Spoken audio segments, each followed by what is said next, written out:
And welcome back to another season of the Man Podcast, Man2Man Podcast. You're back fall of 2026. It's going to be a fun year. Hope you're ready for it. Today on the pod, we have Joseph the Italian Stallion Falcione. We also have the refreshed, ready to go off sabbatical, Dr. Daniel, Dr. Atkins. Two doctors. He's a doctor. And last but not least, we have Patrick, Shower Time Dean. Just make it rain. He loves those shower times. That was... I think that's a throwback in like season 2. Yeah, it's like Yeah, 6 that's a seasons throwback. ago. Yeah. Wow. You gotta be a listener to keep up with us. Yeah. That was good. I just love it when, I don't know if Matt gets distracted when he's doing the intro or he just forgets what the podcast is called. It's episode 1. He's got to shake the rust off. Like, you know what he didn't put in that one? Episode 1, season what, 6? Season 7? Season 7? Wow. Yeah. Is it 7? Season I don't know. 7. I think it's... Man. He did not say the podcast with men. Oh, yeah. I said the Man Podcast. Yeah. But it's not the Man Podcast. It's the Man2Man Podcast, the podcast with men. For men. By men. Yes. I didn't. Yeah. I don't think Well, we got to start over now, don't we? We're good. We It's don't a need new to year. do over. New year. The new It's no season. longer the podcast with men. It's a reboot. I am refreshed and reloaded. Yeah, I'm excited about this season. We're excited about what we have planned for y'all. Excited about just jumping back in and getting together each and every week with these men to talk about our lives, what's going on, the way the Lord is moving, and what He's pressing upon us, and to just sort of get us introduced and to start us back into this year. We're gonna just sort of recap this summer, as I am faithfully calling it the summer of George. Our faithful Doctor over here had a month-long sabbatical. Yeah. Sabbathing. Sabbathing. Shabbat. Yep. So, other than apparently getting your eyes fixed. Yes. Somebody thought I had asked me. They got confused between LASIK and cataracts. Yeah. At church, and Did you get cataracts? they were like, "Did you get cataract surgery?" I was like, "No, didn't get cataract surgery. Barely 40. Yeah, I don't have cataracts.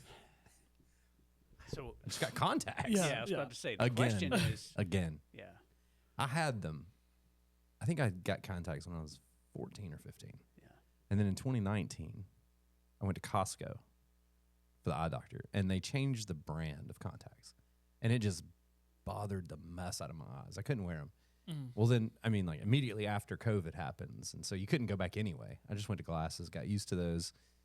And then, as we all in this room know, everybody else in my family starts needing glasses, contacts, braces, and Dad just kind of go down the line. So I was like, you know what? I'm tired of switching. I had prescription sunglasses. And I was tired of switching between my glasses and my sunglasses. So I just told Christy, I said, hey, it's the summer of George. I'm doing it. So new me or old me, refreshed. It's a new old year. Yeah. Yeah. So Reboot. It's a reboot. I'm starting this new 10 years the way I started the first 10 years, with glasses and less hair. So. Correct. Speaking of hair, you had some gray hair. You should grow it back out. Where? On my head? Well, that's the only hair I didn't I've have seen. gray hair when I had a full head of hair. Are you gray now? Oh. You just said I was. Did I say gray? Yeah. Yes. Yeah, you did say gray. So speaking of hair, you had great hair. Oh, Gray Oh, hair. we thought you said gray hair. He said great. Yeah, I thought you great said gray. Oh, yeah. Sorry. The southern in me softened the tea. Well, let's move Great on. hair. Sabbatical. It's the only hair I've Sabbatical. seen on you, buddy. To be honest. Sabbatical. So I guess just give us a rundown. Oh man. Yeah. First of all, it was really good. Took a Shabbat. Yep. Yep. Yeah, month long. No, I look, the first Sunday I came back, well, a couple things. It reminded me just of how, like, it humbled me. Because when I got back, I'm hearing about the church, like, we've got tons of new guests every week. We got all these people in life groups now, and I'm like, dang, and the church had its best month financially in July of the whole year. Mm-hmm. And it was like, man, God doesn't really have to have me, so it was kind of humbling. But the first Sunday I came back in August, we had a room full in our guest connect time. And there were some people in there that had been visiting all of July, but they came back to the guest connect because they wanted to meet the pastor or actually see if I really was the pastor. And I just said, hey, look, if you've been here for a few weeks and you've been like, this is weird that we haven't seen the pastor. I said, I just want you to know, like, this church, like, if you don't ever come back here, this church loves their pastor and their pastor loves their church. Like, to give me that. So it was a great, humbling and loving time. I would say, like, the best thing about the whole month was, and this is gonna sound terrible, but I didn't have Sunday breathing down my neck. So, if you're in the ministry, you've got stuff that you're doing all week. You got pop-up stuff, people, needing to talk to you, or hospital visits, or whatever that may be. But Sunday's always coming. Mm-hmm. And Wednesday night's always coming. Like, I've been teaching through the Gospel of John on Wednesday nights, and we've been going through Judges on Sunday. So you're always in that catch up to Sunday mode, or catch up to, because it's a freight train and it's coming. So that leaves little time. And as a dad with kids playing different sports and all this kind of stuff, it leaves very little time to look forward, like ahead. And so that was really good for me for 4 Sundays not to have to worry about Sunday. And it gave me some space to really think, okay, I just need to really sit down and reevaluate, like, okay, I've been here 10 years. And so what's gonna push us through another 10 if God allows that? And it was a really good time to refocus and reload. Starting to walk some of these guys on staff through some things that I really feel like God's leading us to in the next 10 years in the area of discipleship. The first 10 years here at Taylor Road, and it's just the way it happened. And I think it had to happen.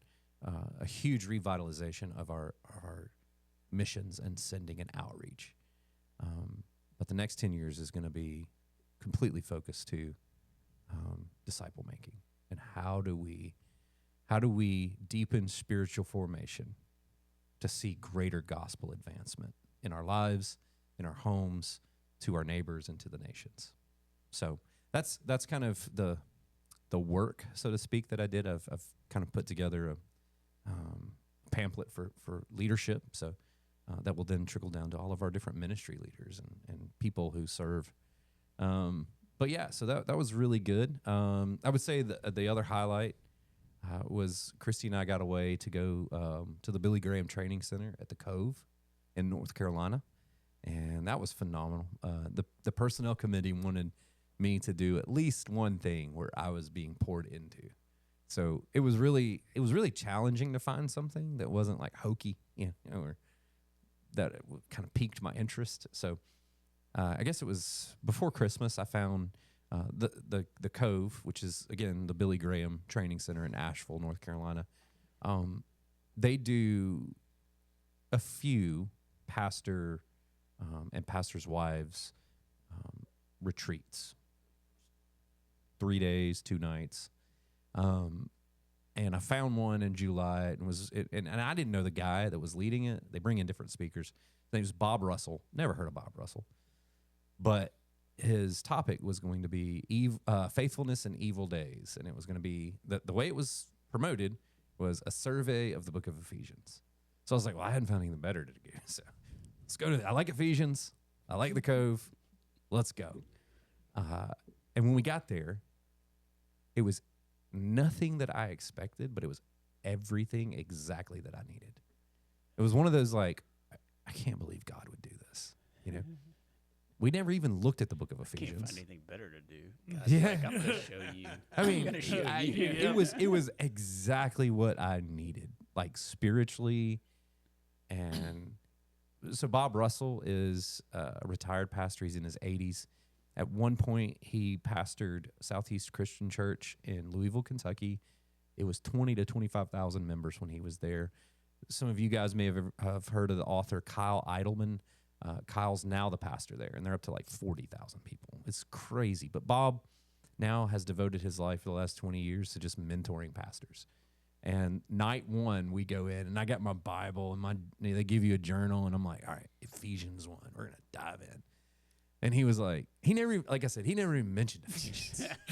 I don't even think he knew that's how they promoted it. Yeah. But he goes, tonight we're going to talk about lessons I learned from mistakes I made. Yeah. And I went, heck yeah.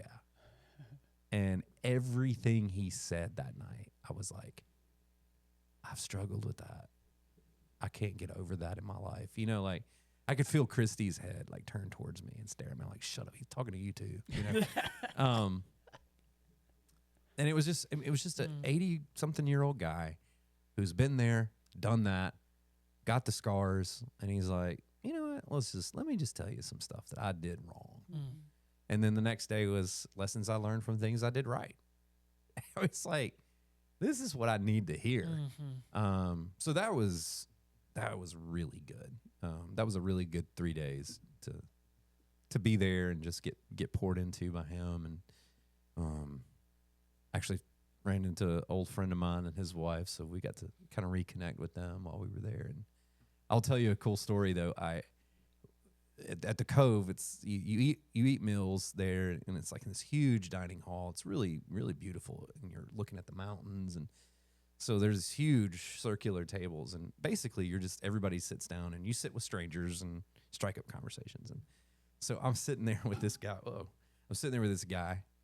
I think it was like the second day, and he goes, we introduced himself, and he's a missions pastor at a church in Winston-Salem, North Carolina.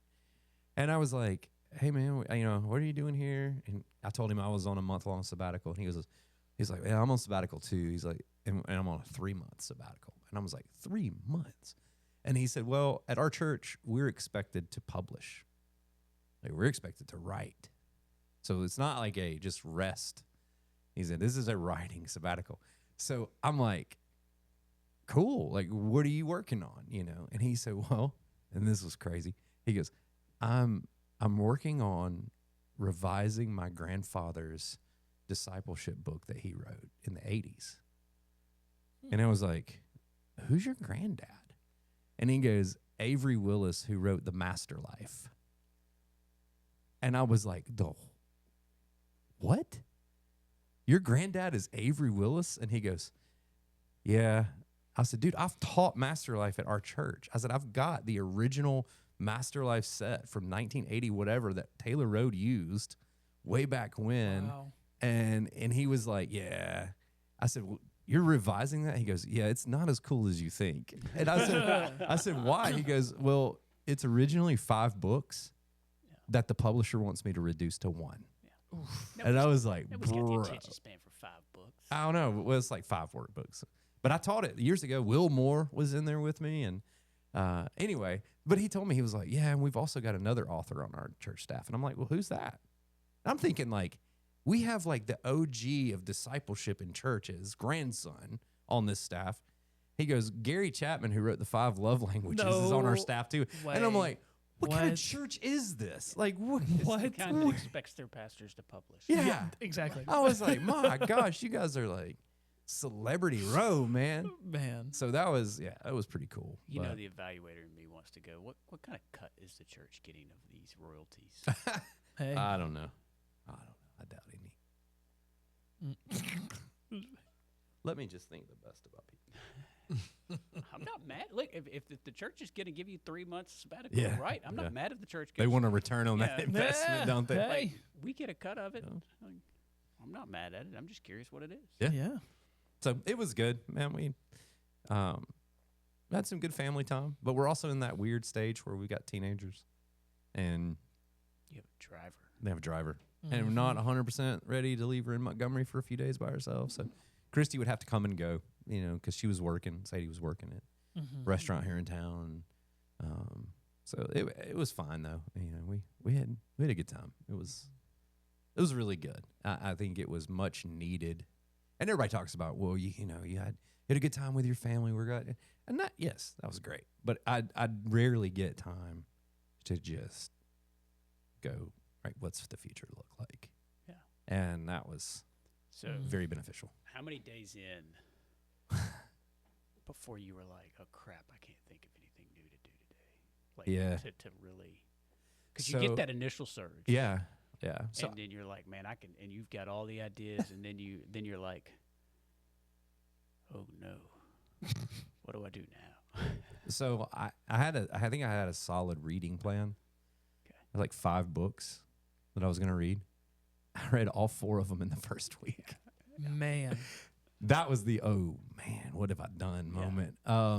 So we started the sabbatical at my parents' lake house up in Coleman on Smith Lake, and we were there for 10 days.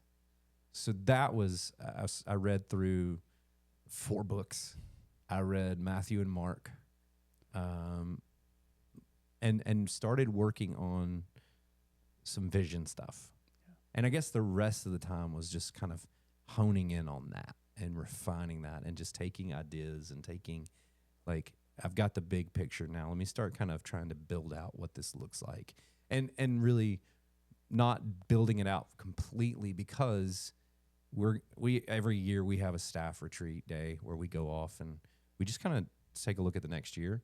And I did not fully build out this vision because I want staff input and I want, ownership. Like, hey, what does this look like church-wide? What does this look like student ministry and all this kind of stuff? So, but I will say the hardest part was being in Montgomery.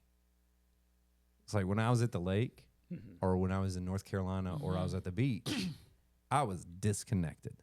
Like I was, and I was away. But there were a few days in the middle where we were in Montgomery. And I can remember, like, it'd be like a weekday. And even Sunday. Like, Christy was like, I think I'm going to go work on my classroom at the school. And the girls are going to volleyball camp. And Grady's going fishing with somebody. And I'm just like, I got to go do something. Like, I came up here. Patrick caught me up here one time. I wasn't supposed to be on campus. Patrick caught me up here in the middle of the men's conference. I was up in the front lobby grabbing some stuff. Like, I was just dying to get back here. And then one night, late at night, I came and just sat in my office. I just sat there like, oh, man, I miss you. You had to be with your books. I was about to say. I did. Yeah. Anyway. Catalog some more books. Yeah. But that was the hard part of Yeah. just fighting that urge to go, Kramer, I'm out. Well, yeah. This is the It really, turned, and no, seriously, it turned into I know this is going to sound dramatic, but it almost turned like into a mental, I don't know what you call it, like determination and struggle. Like I had to persevere to finish the month of just complete, because everything in me was wanting to jump back. Yeah, in you had all and these ideas. And you're ready to and explore. I'm ready to go. Yeah. All right, like by week 2, I'm going, okay, that's enough. Yeah. And I think, and a friend of mine had warned me. He was like, just be ready for weeks 3 and 4. Mm-hmm. Like weeks 1 and 2 are great. Weeks 3 and 4 are what's hard. And he was so right, because I was like, I got all this built up energy and like enthusiasm, and I'm like, I gotta go and channel that somewhere. But it's like the Lord's going, no, wait, just wait. And the first couple of weeks, I was really reminded of how terrible I am at Sabbath. Yeah, And that's like, whew, man. Sabbath is not a sabbatical. Do I have moments in my life or time in my life where I'm just at rest? Mm-hmm. That's tough. Mm. Anyway, Yeah. Mm. Well, I Enough about that. I need sorry. no, I need some personal affirmation from you here, because the last time that I had a lead pastor, senior pastor, take a month-long sabbatical, within like 6 months, he was gone. leaving the church. So Not this one. yeah. I am not leaving. The second piece of that is I was talking to Ashley about this, and we talked exactly like, first of all, like you need that ability to step away, and not that I have any inclination of what it is to lead or shepherd a church, but I know I've watched you. I know how hard it is to schedule these podcasts with you. Like, there's just so many demands on your time that regularly pray for you, for your family, that family always comes first, which I feel like you do a really good job of. Mm-hmm. But you need that time to step away and go, what am I missing? Mm-hmm. Mm. Mm-hmm. What's getting lost in the noise? Let's get back to it. But then I also told her, and I'm glad to hear it, I just truthfully, that you need some of the humbling part of the church can survive without Yeah. me. Oh yeah. No doubt. No doubt. And so I'm thankful for Taylor Road for giving it to you. I'm thankful for Taylor Road for not missing a beat. Yeah. And I mean, I wasn't here for most of the summer, so I don't feel like I missed very much. He took a big Shabbat. Did you really? I mean, I was just like, my whole summer I was Nice. just gone, like Like constantly. work stuff? Yes, or- work okay. stuff. Like I had one, I'll call it a family vacation, extended weekend that has its own story and life to it, which is wild. But We got to get to that. it's Maybe if it's not off limits. it might be off limits. Okay. I'll have to. I do Then have to maybe get, episode 2. I have Yeah. to get clearance Okay, before I all tell right. that story. Well, so I was reminded. There's one book I was reading that week, and the author kept saying, like, Moses. They were using the life of Moses, and they kept saying Moses would either go into the tent or go up the mountain, and he would come back with a word from the Lord. And it was this reminder that I've got to have regular moments in the tent or on the mountain. Yeah. Because the people here that I'm responsible for need to hear from the Lord. Even Jesus, the word, and I don't know where, Yep. but it says it was like the early morning, and Jesus went away to pray, Solitude. Yeah. as was his custom. Yes, as was his custom. And Yes. it's like if Jesus had to get away to get with the Father, then buddy, you got to too. Yeah, and I think Yep. it was. I was also reminded in reading the Gospels, the things that I complain about, Jesus put up with. It's easy for me to complain about. Well, I've got this on my schedule, or this time on my schedule where I'm just going to sit down and I'm going to work on sermon prep, and then the phone buzzes. Dude, hey, you've got somebody here to see you. And just the blood pressure in me is like, I scheduled this time. But then you read in the Gospels, particularly Mark, and Jesus was constantly interrupted. Constantly. And it would say, immediately, he would go do this. Even his prayer time with the Lord would be interrupted. The crowds would find him. Even his disciples they tried to go to the other side of the Sea of Galilee to get away. And Mark says, and rest. Yeah. Jesus told the disciples, I think it's Mark 4, you need to rest. Let's go to the other side. And guess who's there when they show up? And I just imagine, like, Paul. Like, I complain about stuff, gripe about stuff. All the time. Yeah. Paul was freaking. He was stoned, man. He was beaten. Mm-hmm. What am I complaining about? Like, Shipwrecked, bitten by vipers. yeah. Yep. What have I got to complain about? Chained to a Roman guard for a period of time. Yeah. So I don't know. It was a really good reminder of the importance of that solitude in my daily rhythms, but also the humbling experience of this church is just fine. It's gonna be just like, even if something happened to me tomorrow, this church would be just fine. And it was really cool because we have a great staff, phenomenal staff, taking care of stuff and keeping it going and ministering to people. And then walking into that room that first hour, last Sunday, August 2nd, and it's just packed with first-time guests. Yep. And yesterday, packed More with guests. And I, we Show up late and you're crammed in the balcony, and we had people leaving the balcony to come find seats on the floor yesterday because they couldn't. There was no seating. And we had more kids on campus yesterday than we've had my entire time here. Yep. And it's just like, I've always thought and this may be poor pitiful me. I've always thought I'm going to be the guy that put in the work at Taylor Road and then leave, and somebody else is going to come in and enjoy it. Yeah. But I get to be that guy because I got to leave for a month and now walk into, this is great. Enjoy it. Today. It could all change next week, but the Lord is just, we had 30 people in the military small group last Sunday. crazy. Like, I was like, man, I hope the fire marshal doesn't show up today for some reason. Rachel's got kids. There were 40 kids and Rise and Shine Kids Worship yesterday. 40. We need more manpower. Yeah. Well, I put a plug in because in my life group, they made the announcement for the annual training, and I was like, hey, can I just jump in on this? And I just told everybody, I was like, listen, even if you're not regularly volunteering, go do the training so that you can be on a sub list. Right? We've got volunteers that are helping and serving, but like having just done that for a year, like the worst thing in the world is when you're like, oh, I've got this come up.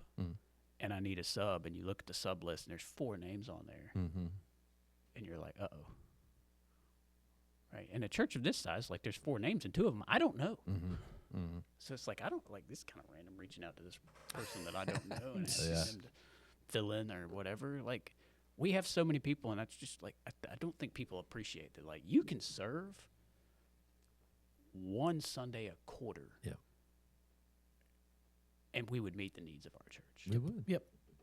It is a blessing, growth, but it's a challenge because now we got to step up. Yeah. And we've got more laborers for the harvest. That's what this is, and we're in a very unique season in terms of growth right now because this is, and I don't have numbers, but just thinking back, every morning I go for a 3-mile walk, and I've stopped listening to my Dateline podcast, by the way, in the morning. So it's prayer time. And I was thinking back to when I first got here. Did he just say Dateline? He did say Dateline. Oh, dude, He did Murder say Mysteries, the bomb. Do you remember? I know you may remember them, but do you remember Kai's? Just keep moving. Kai's and Kristen Metcalf. You remember them? Yeah. Okay. It was like them and 3 other military families. I love Kai's and Kristen Metcalf. They were awesome. They're kids. But we're at a point right now where we've got so many military families. Yep. And word of mouth is going crazy. And it's word of mouth. Crazy. Like, apparently most of them are coming because people in Deer Creek, their neighbors, and others have talked to them about Taylor Road, and new moms in town at the pool with the kids, and it's really cool to be in that place now where we have that reputation in the city that this is a place that's going to love your family for 6 months or for 2 years or however long you're in school at Maxwell. But we also have a good and allow you to be plugged in and involved. Yes. Yep. Right. You can immediately jump in. You're not a visitor. Yes. Then we make an exception for them. Right. Yep. And that's what I think. Yep. I think. And we've got families that are local coming. I mean, we had a guy yesterday who is a part of, I think he's a coach on the middle school football team at Pike Road. And he told Matthew, he was like, me and my fiance were about to get married. We're looking at houses in Pike Road or East Montgomery. And he said, we had 3 churches we were going to visit. Taylor Road was the 3rd one. And then we were going to make a decision. And he said, we'll see you next week. And it was like, but here's So what cool. it is. Here's what it is. And Matthew may want to take the microphone on this one. Matthew's in there most of the time with me on Sundays. And Joseph's usually in there a little late because he gets the youth started. Yep. Without fault, like every one of them says, this church is the most welcoming church. Like we had a young couple that immediately was like snatched up. Keith Holland, not on the Connect team, not on, he's not an usher. Saw this young couple walk in for the first time, was like, hey, you look like you need help. Took him down to the nursery, helped them drop their kids off. So freaking cool. Like, Yeah, a guy who's never, who doesn't have to go to the nursery for anything. No. He took him down. And every one of them was like, we actually feel, we had one couple tell me, this place actually, of all the churches, and this is not a knock against anybody, okay? Yep. I just want to clear that up. They said, this church feels like you're intentional about guests. And I was like, we're intentional about people. And, and it's just a great testimony Yeah. to the love that our church has for people. Everybody knows your name. Agreed. So true. I kind of Gotta know step out every real quick. Sorry, guys. Uh-oh. The wife is here. She needs some keys real quick. Ooh, the wifey. The wife. pregnant wife. Ruh-roh.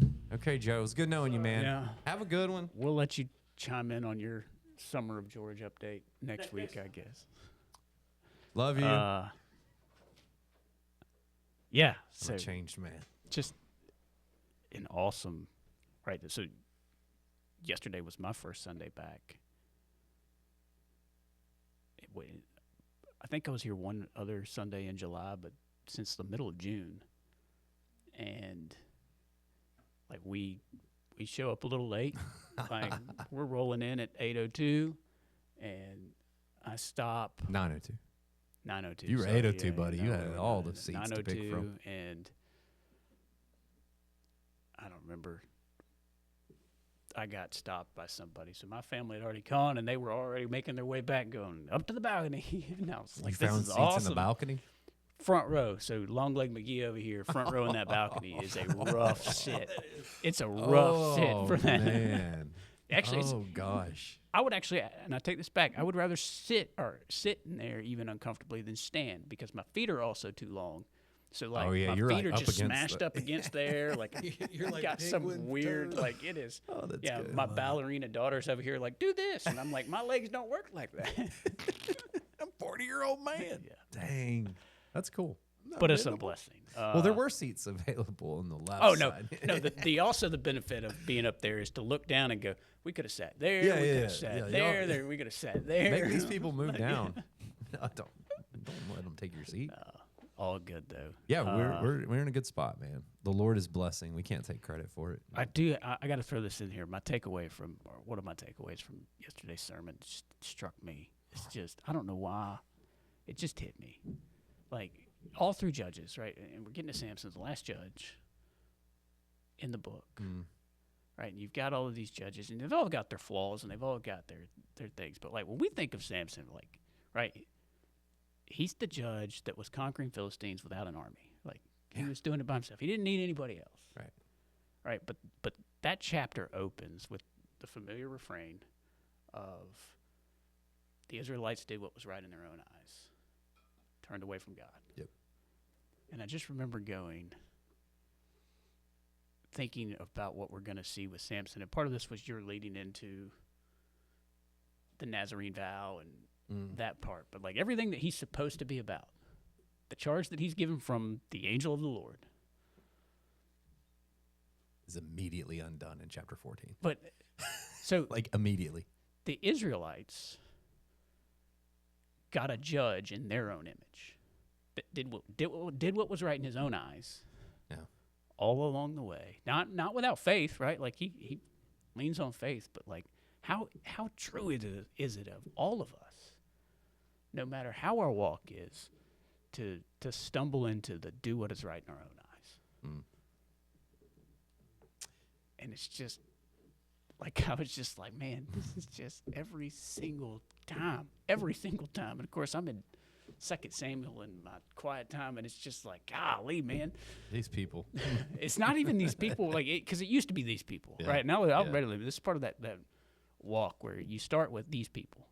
Like, can you believe, well, at least I didn't do this, at least I do this. And then you actually start just thinking about your own life, and you're like,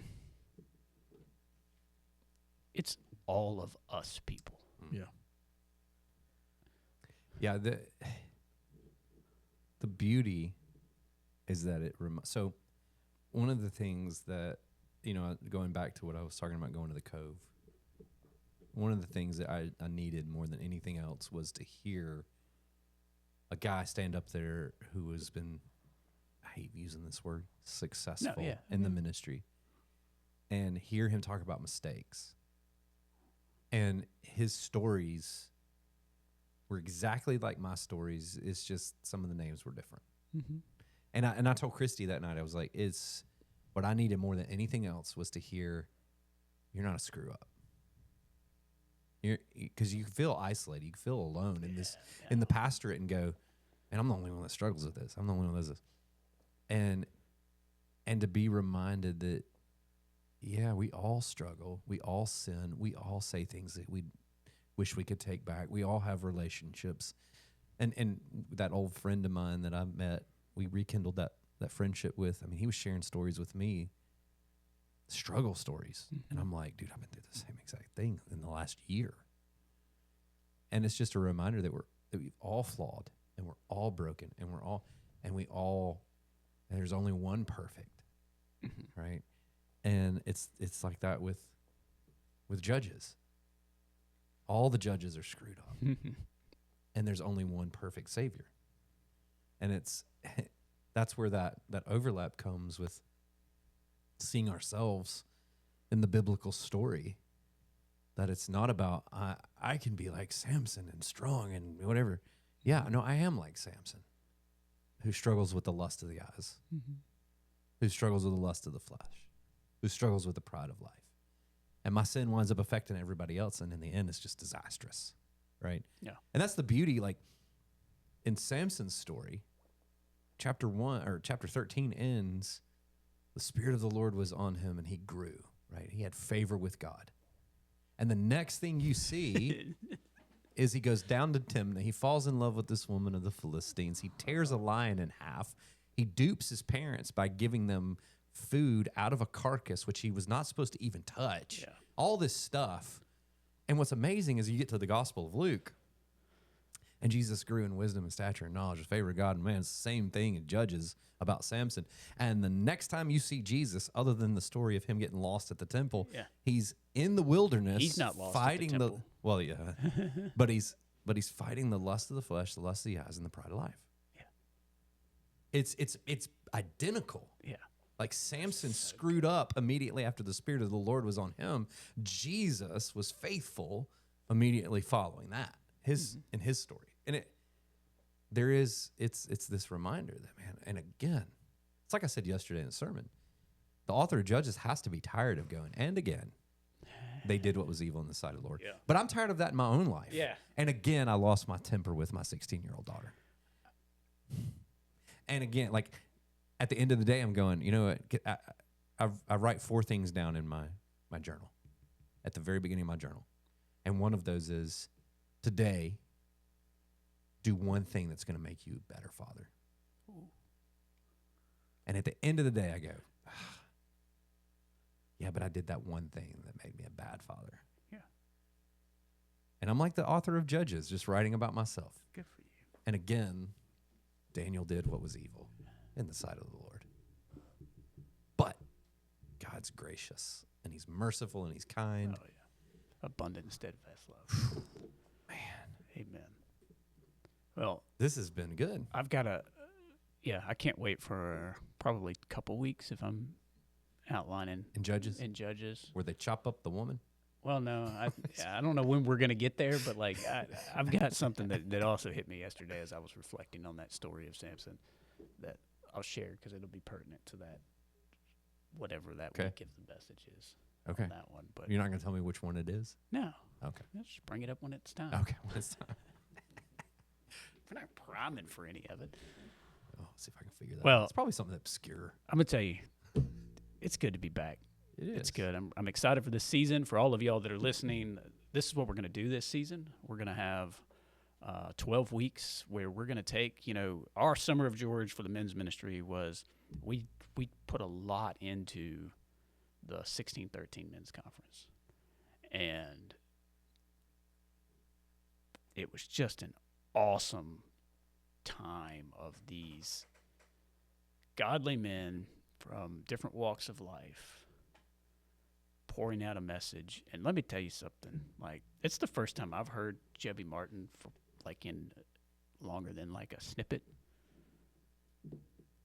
He'll get you fired up. He's good.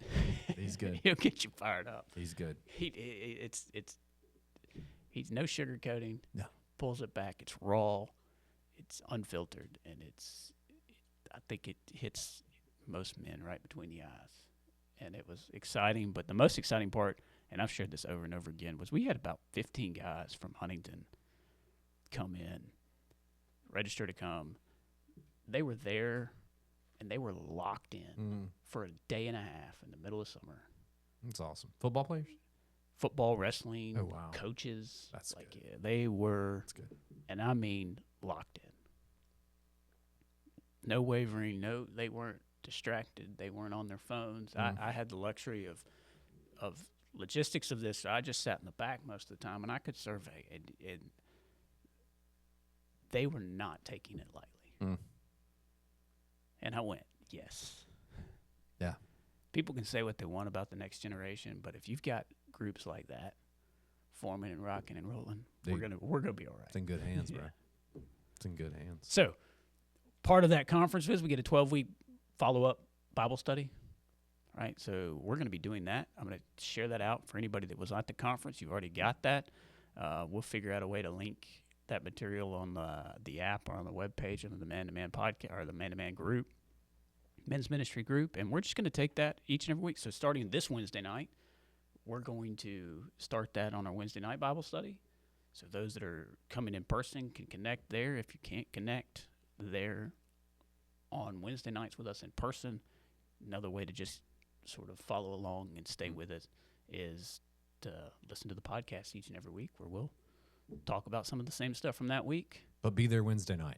Be there Wednesday in the night if you room. can. Be in the right? room. The whole point of this podcast was to try to give people for the busy lives that can't or missing out to have a way to connect and get spiritually fed. So looking forward to that. Y'all join us next week as we kick it off with week 1.